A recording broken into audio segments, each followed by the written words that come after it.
मैं ना नज़म जी हुण शौक सुनाउण लगा ना जी ਇਹਦਾ ਨਾਂ ने सच नरोल। सच नरोल ते मिठा बोल तकड़ी फड़ के पूरा तोल। सच नरोल ते मिठा बोल ते लाल गुआचे लभणे नहीं ਐਵੇਂ ना हुण लाल गुआचे लभणे नहीं ਐਵੇਂ ना हुण मिट्टी फोल। ते शाह रग नालों नेड़े हो शाह रग नालों नेड़े हो ਉਹਨੂੰ ਆਪਣੇ ਅੰਦਰ ਟੋਲ।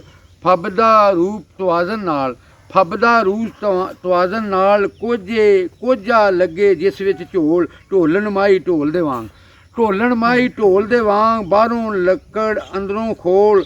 ਤੇ ਸੁਣੀ ਸੁਣਾਈ ਤੇ ਨਾ ਜਾ ਕੁਝ ਨਾ ਕੁਝ ਤੇ ਕਰ ਪੜਚੋਲ। ਸੁਣੀ ਸੁਣਾਈ ਤੇ ਨਾ ਜਾ ਕੁਝ ਨਾ ਕੁਝ ਤੇ ਕਰ ਪੜਚੋਲ। ਤੇ ਭੈੜੀ ਗੱਲ ਤੇ ਮਿੱਟੀ ਪਾ ਧੂੜ ਅਡਾ ਨਾ ਗੰਦ ਫਰੋਲ। ਤੇ ਸੁੱਚੇ ਮੋਤੀ ਹੁਣ ਅਖਾਣ ਸੁੱਚੇ ਮੋਤੀ ਹੁਣ ਅਖਾਣ ਮਿੱਟੀ ਵਿੱਚ ਨਾ ਮੋਤੀ ਰੋਲ। ਤੇ ਦੱਸ ਅੱਜ ਕਿੱਥੋਂ ਆਇਆ ਏ ਗੱਲ ਨੂੰ ਐਵੇਂ ਕਰਨਾ ਗੋਲ। ਦੱਸ ਅੱਜ ਕਿੱਥੋਂ ਆਇਆ ਏ ਗੱਲ ਨੂੰ ਐਵੇਂ ਕਰਨਾ ਗੋਲ। ਤੇ ਗੱਲਾਂ ਅਨਵਰ ਵਿਰਕ ਦੀਆਂ ਸੁਣ ਲੈ ਸਜਣਾ ਹੋ ਕੇ ਕੋਲ। ਗੱਲਾਂ ਅਨਵਰ ਵਿਰਕ ਦੀਆਂ ਸੁਣ ਲੈ ਸਜਣਾ ਹੋ ਕੇ ਕੋਲ।